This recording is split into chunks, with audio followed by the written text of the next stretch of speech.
Assalamualaikum warahmatullahi wabarakatuh. Saya Nisanul Fadilah, NPM 1850354. Materi pertama yang saya akan bahas yaitu sifat kesalahan. Sifat kesalahan itu ada dua, yaitu bersifat sistematis dan bersifat tidak sistematis. Guru yang mengajarkan suatu bahasa sering menemukan kesalahan-kesalahan yang dibuat oleh peserta didik. Kesalahan itu ada yang berhubungan dengan keterampilan tertentu. Salah satunya keterampilan menulis. Kesalahan itu ada pula yang berhubungan dengan tataran linguistik, misalnya yang berhubungan dengan morfologi, sintaksis, dan semantik. Pembicara atau penulis boleh dikatakan menggunakan bahasa setiap hari, dikaitkan dengan keterampilan menyimak, berbicara, membaca, dan menulis. Seseorang yang melaksanakan aktivitas berbahasa, baik sengaja atau tidak, pasti membuat kesalahan. Kesalahan itu ada yang bersifat sistematis, ada pula yang bersifat tidak sistematis. Kesalahan sistematis berarti berhubungan dengan kompetensi. Kompetensi yang dimaksud di sini adalah kemampuan pembicara atau penulis untuk melahirkan bahasa sesuai dengan kaidah bahasa yang digunakannya. Dengan demikian, kesalahan yang perlu dianalisis melingkupi tataran morfologi, sintaksis, dan semantik.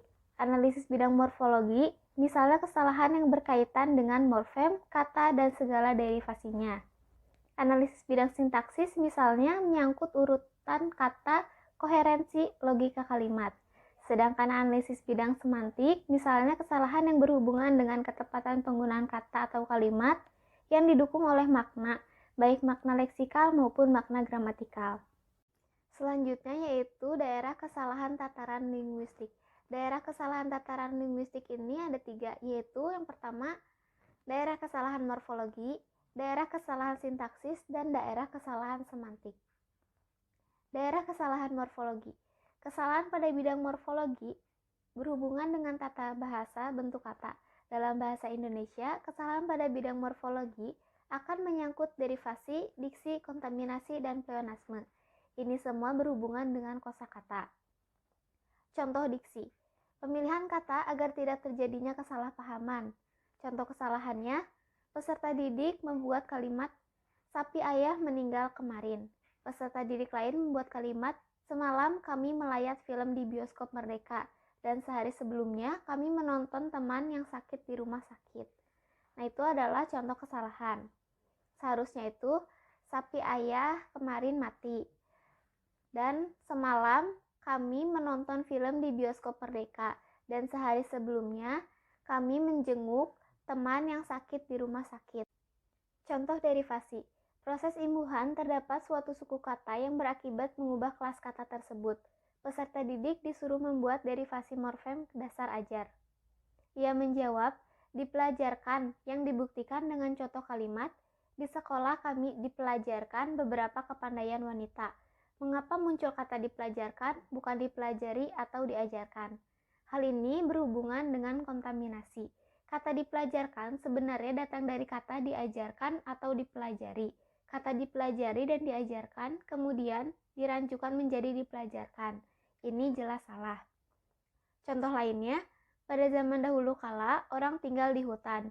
Seharusnya pada zaman dahulu atau dahulu kala. Assalamualaikum warahmatullahi wabarakatuh. Perkenalkan nama saya Raka Siwi Darmawan, NPM 1850364. Di sini saya akan melanjutkan presentasi mengenai kesalahan morfologi.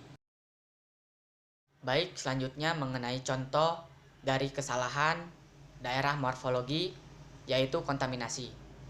Kontaminasi merupakan gejala bahasa yang mengacaukan konstruksi kebahasaan. Dua konstruksi yang mestinya harus berdiri sendiri secara terpisah dipadukan menjadi konstruksi. Akibatnya konstruksi itu menjadi rancu. Contoh, mempertinggi bersifat tepat. Kita bisa menggunakan di kalimat sebagai contoh, mempertinggi jabatan, mempertinggi prestasi, dan lain-lain. Beda halnya dengan mempertinggikan yang bersifat rancu. Begitupun berkali-kali bersifat tepat, berulang kali bersifat rancu. Selanjutnya yaitu pleonasme. Pleonasme merupakan majas bahasa yang menambahkan informasi pada pertanyaan yang sudah jelas atau menambahkan keterangan yang sebenarnya tidak dibutuhkan. Contoh, dia turun ke bawah. Turun sudah menunjukkan bahwa dia yang di dalam contoh bergerak ke arah bawah. Dan contoh selanjutnya kaum ibu sekalian. Dan sangat sedikit sekali. Daerah kesalahan sintaksis, yaitu kesalahan yang berhubungan dengan kalimat.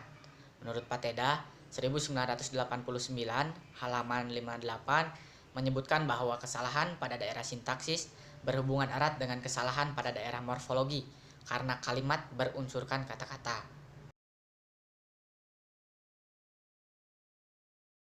Contoh dari kesalahan sintaksis yaitu ada kesalahan orang itu ialah mencuri. Seharusnya kesalahan orang itu yaitu mencuri. Anak kecil di sekolah itu dan bermain kelereng. Seharusnya anak kecil di sekolah itu bermain kelereng.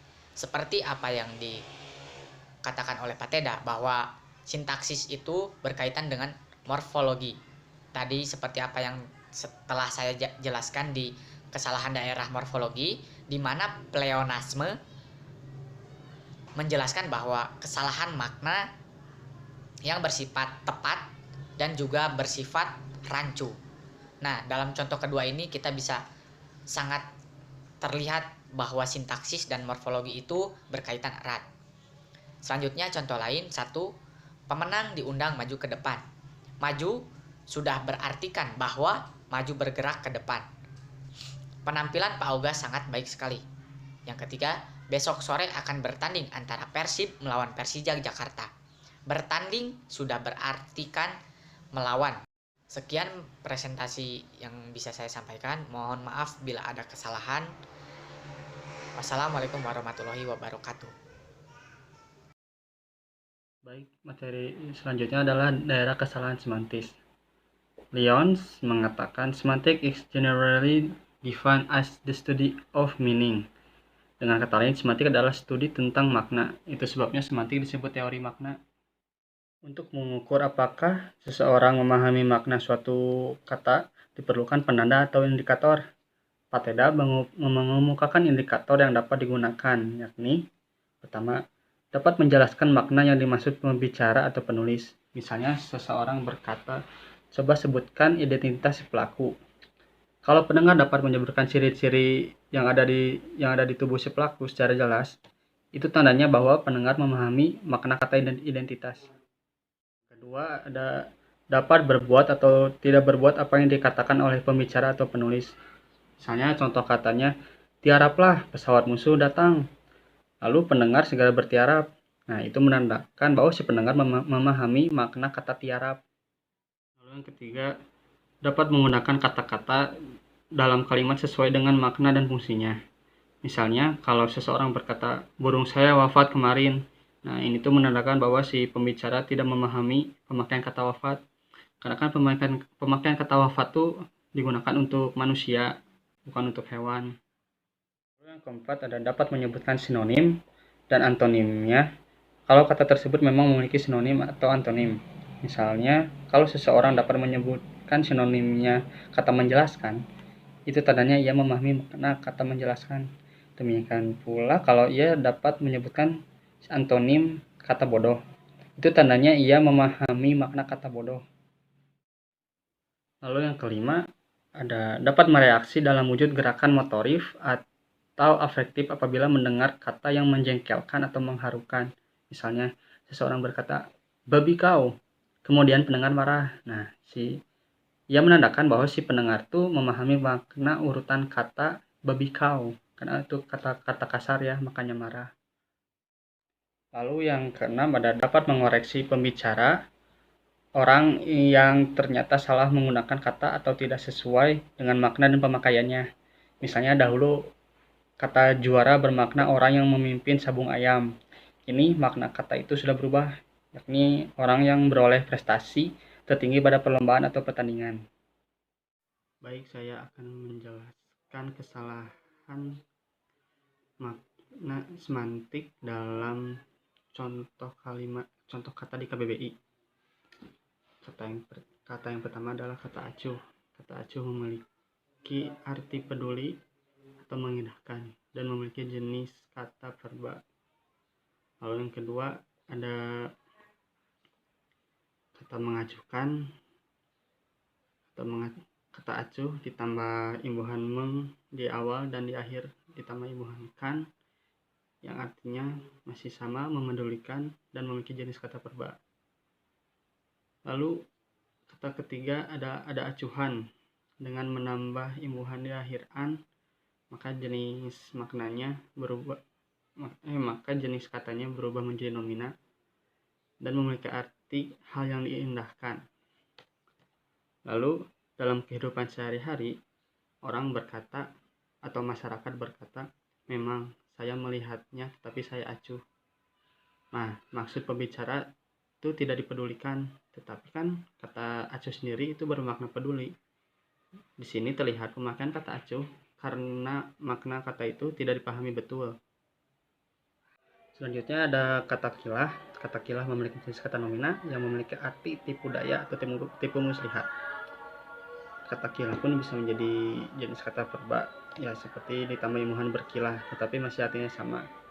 Tetapi jika menggunakan imbuhan memang di awal, seperti kata mengilah dan mengilang-ilahkan, makna arti dari kata tersebut adalah memutarbalikkan.